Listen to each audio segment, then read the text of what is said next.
Hey, it's JC1424 once again with another race recap for the 2018 Core League season. This is race 8 at ISM Raceway for the Drive-Thru 400. So that's a great YouTuber. Shout out to him. Insist you guys go check out his channel, and thanks for sponsoring this race in the series. So we qualified 5th place, a really good qualifying run, and throughout practice in the week leading up to this race, I did a great job. I won 3 of the practice races, and I ran decently in all the ones that I didn't win, to be honest. So I think I was really setting some high expectations for all of the guys I was competing with, and well, people saw like just where my results were whenever I was posting them on Twitter and talking about it with some people. And well, I just really did not meet those expectations in this race, and I am very disappointed with how this race went for me. I could have done so much better, and I wasn't really slacking off. I guess I didn't have my head entirely in the game. I usually am always 100% focused and just in the zone, and I think I was. It's just things didn't go quite my way. And it looks like right now, I'm running top 5, 4th place and everything like that. And to start everything off, the whole shit show began with the internet being garbage because my little brother's playing Fortnite and watching, quote unquote, watching YouTube at the same time. I asked him specifically not to do this just before I start all these freaking races and practice races, but in the end he does it anyways, and it ruins everything. So I decided to take a pit stop under that caution so I could get my adjustments in. Little did I know that was going to be a horrible idea just for the time being.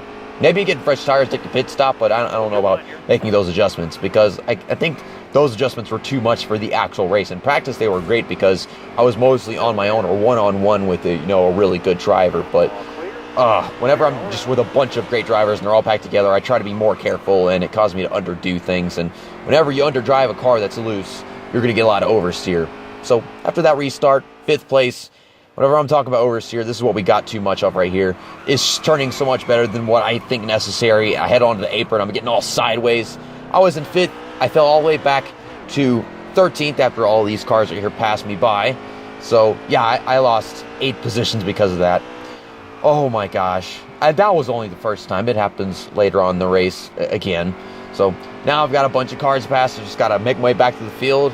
That might sound easy whenever I say it like that, but not really, because some of these guys are very competitive, and some of them are like, okay, this guy was running up front, let's not make it too difficult for him to get his head back into the game and whatever, I guess. Some of them, they did put up a bit of a fight, but got past Cody H. Gaming with ease, and then we got Jarrett Lundberg right here. Made a really low dive into turns 1 and 2, so he's going to let me by on the outside right here. Now, trying to catch up to Black Flags Matter running in 10th place. I gotta tell you about this guy. We had a 3-4 lap battle with him, and I don't think I ended off as well as I probably should have. And he wasn't too upset about me ending off the battle, but still, just let you guys check this out. I'm still getting this freaking horrible internet. And the funny thing about this is that my little brother's name is Darian, and Black Flags Matter's name is Darian. So Darian is ruining my race with his internet, and then the other Darian is making my race worse by putting up a massive fight whenever I'm trying to get back up front of the field where I was. I think I could have had it figured out right here, but then I go slapping the wall like a pimp and a bitch. So, Darian's still going to fight me. Whichever one you want. Both Darians are fighting me right now.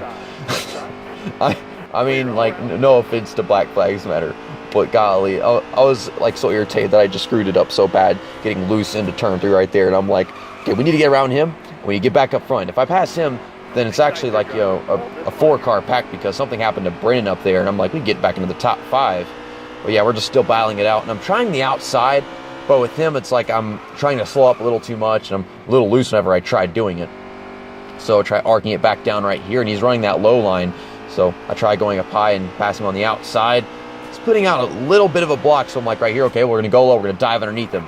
But he's going low too, so I give him the bumper. I mean, more on his end than my end, but I think if there wasn't any lag, it still would have happened. But like I said, got a pack of 4 cars right here, and I'm like, okay, we can bow all these guys. Maybe I can come out on top, and we can get back into the top 5 where we were. Problem with that is these are the people who start really racing each other really hard. Side-by-side battles between Ed Soundhead and Brendan Littell. We got Sloppy Joe up there and Dale Reynolds. I'm not sure which one it was. I saw a yellow car that was dropping back to the field from the front, and I don't know which one it was. It might have been Brendan or Sloppy Joe. I think it could have been Sloppy Joe because he was running up front at one point. But yeah, I said that a while ago. I wasn't really sure about it. But got around on Ed Soundhead going into turn 1 right here. So trying to clear him off of turn 2, and I do. And then a few laps later, we wind up catching to Brendan and Sloppy Joe were battling. So, yeah, this is a 22 car and a 12 car, and they're both yellow. And I don't know which paint scheme I like more. Maybe the 22 throwback, because it's the Steve Park car, and I love that Pennzoil paint scheme.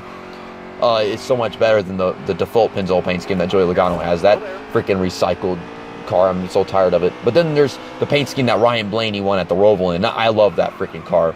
So, anyways, they're side by side right now, and it's like I can't make a three-wide pass to get into 6th place without just running them both up the track. But to the inside of Brendan right here, and usually diving into a corner is not my thing. I have to go to the outside and hope that they slide up the track and I can dive back underneath them or get a run on the outside. And if I'm side by side with them going into turn 3, I usually have it figured out. But turn 1 is kind of iffy with me.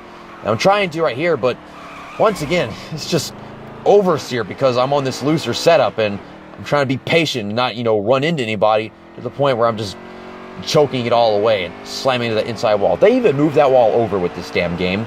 And, in reality, they moved it over because they redesigned the track. And I still did that. I still hit the freaking inside wall.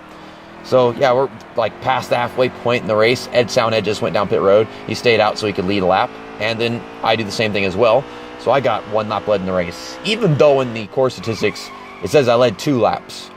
I am not sure what other lap I could have led in the race, though. Look at my entry pit road, pulled off going into turn 1 and then shifting to 3rd gear. Really sideways entry, but nothing too bad. Okay, so now we can go ahead and take a look at this pit stop. It was 15.3 seconds. One thing that I want to take note of, we're just going to talk about the game right here for a little bit. If you watch my car pull into my pit stall, it is like a foot off of the ground. But even the tires are a foot off the ground. It's just floating its way in. I don't know what the hell that's all about. I wish the cars were actually like that, little hover cars, NASCAR 2019. But no, that's not how it actually is. So, come out of my pit stall, and turns out that I am in 10th place. That was Caleb Hoffman right there. He's a lap or 2 down. And then we've got Cody H. Gaming, who puts me in 11th place. Got Black Flags Matter right behind me. It gives me a little bumper. I can't blame him. I ran him over earlier. I wasn't trying to, but I think he was just, hoping that I wouldn't pull up in front of him. I was hoping I'd be up to speed by then, to be honest. But we cleared him going to turn 3. And I catch up to Cody H. Gaming, make a pass on him in a little bit. Right now I'm trying to Black Flags Matter, stop racing me so hard. I've already cleared him way a long time ago. It's like I don't need to deal with this right now. I know I could pass Cody H. Gaming as well. And then we got a shout out to Caleb Hoffman, the guy that pretty much brought this whole league together. He's slapping the outside wall real good. It took me a little bit to track down Cody H. Gaming.